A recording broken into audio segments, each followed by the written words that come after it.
La séance est ouverte. L'ordre du jour appelle les questions orales sans débat. Nous arrivons à une question de M. Daniel Gyps à Mme la ministre des Outre-mer. Merci Madame la Présidente. Madame la Ministre, s'agissant du coup de rabot de 75 millions d'euros sur les exonérations de la LODEOM, élégamment rebaptisé rationalisation du dispositif d'exonération de cotisations patronales de sécurité sociale spécifique à l'outre-mer, la Com de Saint-Martin sera, à l'instar des DOM, impactée par la mesure dès le 1er janvier prochain.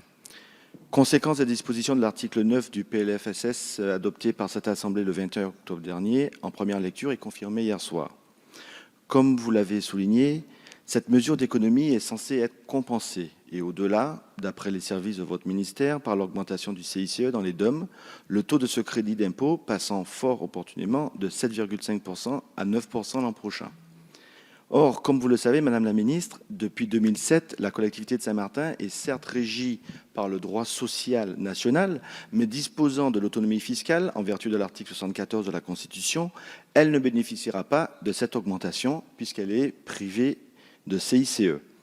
Pour Saint-Martin, c'est donc la double peine, le rabotage des exonérations de charges sans le CICE, voire la triple peine avec le décalage de 3 mois des baisses de cotisations famille décidées au niveau national dans le cadre du pacte de responsabilité. Il nous est répondu qu'il appartient à la collectivité de financer son propre CICE. Mais comment le pourrait-elle avec des finances exsangues?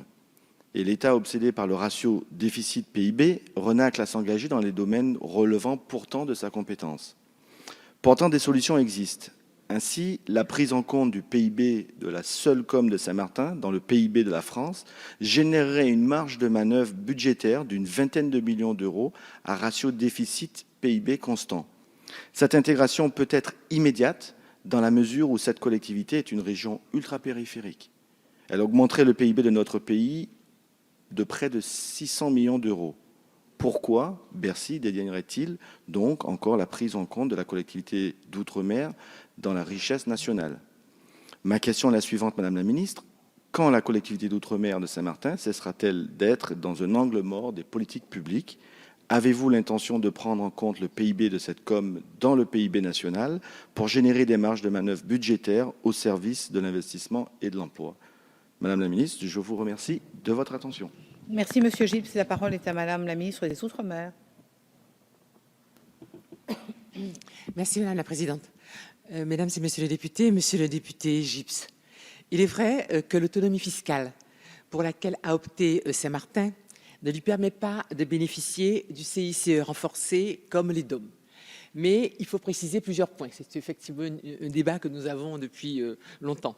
D'abord, cette mesure n'affecte qu'à la marge le dispositif, 70 millions d'euros sur près de milliards d'euros.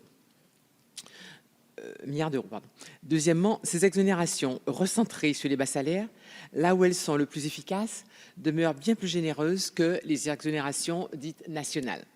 Troisièmement, les exonérations sont renforcées pour les entreprises exposées à la concurrence, dont le tourisme, l'hôtellerie, qui sont des secteurs importants pour Saint-Martin.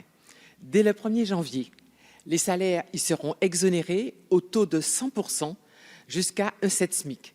Et ensuite, feront l'objet de nouvelles exonérations, en sorte que le point de sortie des dispositifs d'exonération est porté à 4 SMIC et demi, puisque ce sont des entreprises hors CICE. Donc, en quelque sorte, comme nous l'avions dit, nous avons compensé l'absence du CICE pour Saint-Martin.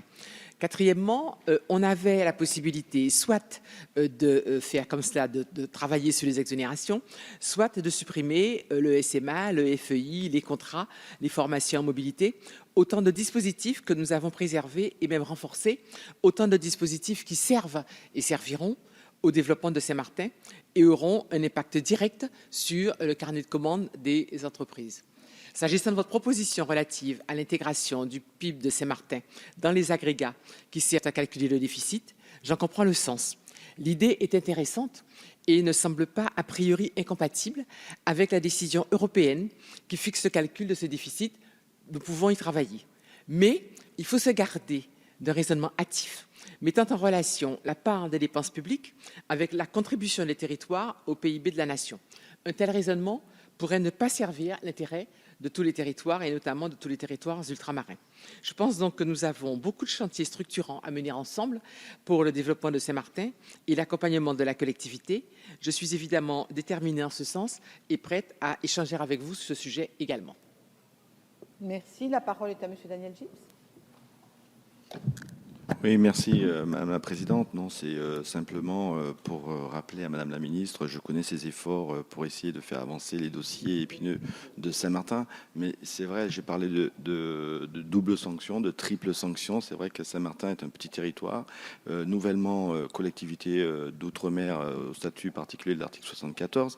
Et Madame la Ministre, vous savez tous les inconvénients que cela peut augurer pour notre territoire face à d'autres territoires français. Et vous l'avez dit, c'est un débat que nous menons depuis plusieurs temps déjà par rapport au côté singulièrement compliqué pour Saint-Martin et Saint-Barthélemy d'ailleurs. En l'occurrence, ici, il s'agit de Saint-Martin, mais c'est une situation qu'il faut regarder de près et nous inclure effectivement, vous l'avez souligné pour le PIB, dans le quota national. Je vous remercie. Merci.